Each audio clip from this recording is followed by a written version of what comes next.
Introducing the Objection Coach. I am super fired up to show you guys this.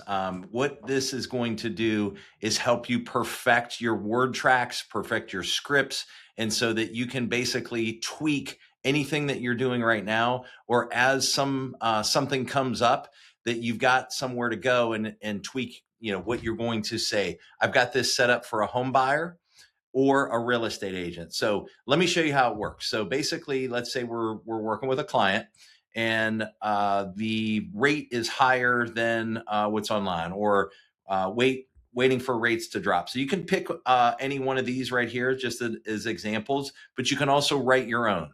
So let's say you had something that keeps coming up and you want to know a better way to how to, to do the objection.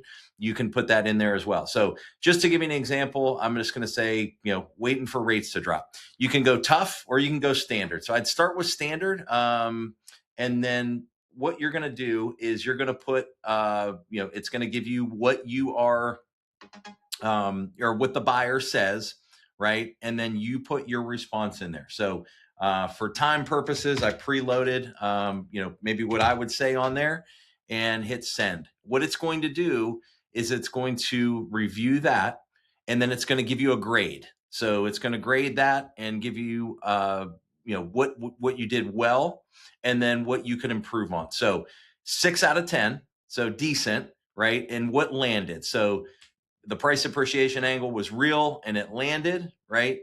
Marry the house, date the rate is a solid line. And then what to sharpen. So in here, you lectured a lot. So that is a great way, if this is what your response would be, that it's giving you some ideas here. The other thing too, that it will do is it will continue the conversation. So let's say, that you wanted to continue the conversation. Okay. Yeah, that's a fair point. Blah, blah, blah. And then you can continue the conversations. You could take this, several layers if you want. The other thing it will do is it will give you a model response. So basically taking the response you did and putting a model response on this first one right here. So pretty cool. You can, take that as long as you want to.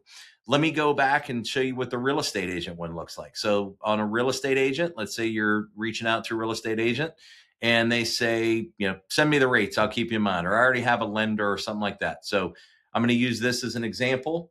Okay.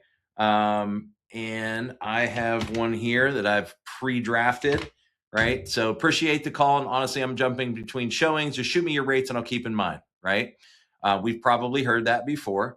And my response here, I appreciate that. Could absolutely fire a rate sheet now. And then it continues on, and I go into a few different things.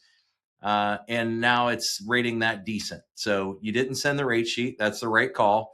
And then the middle section ran too long, right? So again, both of the things that we looked at, maybe a little bit long, but it gives you, again, the model response, right? And then let's say that the realtor responded to you, and then you can continue the conversation right here. So this is a 24/7, trainer that you can use. And what I would suggest is get in here, try it, and start perfecting your objection stoppers.